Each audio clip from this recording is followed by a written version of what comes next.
ಆತ್ಮೀಯ ಹೂಡಿಕೆದಾರರೇ, ಇವತ್ತಿನ ವಿಶೇಷ ಸಂಚಿಕೆಗೆ ಸ್ವಾಗತ. ಇವತ್ತು ನಾವು 2025ರಲ್ಲಿ ಇಂಡಿಯನ್ ಸ್ಟಾಕ್ ಮಾರ್ಕೆಟ್ ಹೇಗಿರಲಿದೆ ಎಂದು Rajesh Bhatia, chief investment officer at ITI asset management ಅವರು ಹೇಳಿದ ಮುಖ್ಯ ಅಂಶಗಳನ್ನು ತಿಳಿಯೋಣ. ಅವರು NDTV ಪ್ರಾಫಿಟ್ಗೆ ಸಂದರ್ಶನ ಕೊಡುತ್ತಾ 2025ರಲ್ಲಿ ಮಾರುಕಟ್ಟೆ ಇಂಡಿಯನ್ ಗವರ್ಮೆಂಟ್ ಕ್ಯಾಪಿಟಲ್ ಎಕ್ಸ್ಪೆಂಡಿಚರ್ ಹಾಗೂ ಅಮೆರಿಕ ಅಧ್ಯಕ್ಷ ಟ್ರಂಪ್ ಅವರ ಪಾಲಿಸಿಗಳ ಮೇಲೆ ನಿರ್ಧಾರವಾಗುತ್ತದೆ ಎಂದು ವಿವರಿಸಿದರು.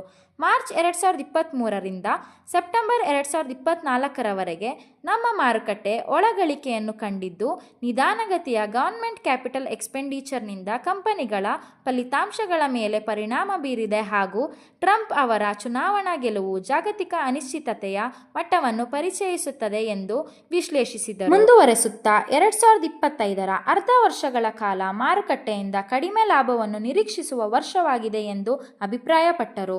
ಅವರ ಪ್ರಕಾರ ಕೇಂದ್ರ ಸರ್ಕಾರದಿಂದ ಕ್ಯಾಪಿಟಲ್ ಎಕ್ಸ್ಪೆಂಡಿಚರ್ ಒಂದೇ GDPಯನ್ನು ಮೇಲೆ ತರಬಹುದು ಹಾಗೂ ಸದ್ಯದ ನಿಧಾನಗತಿಯ GDPಗೆ ಅವಶ್ಯವಾಗಿದೆ ಎಂದು ವಿವರಿಸಿದರು.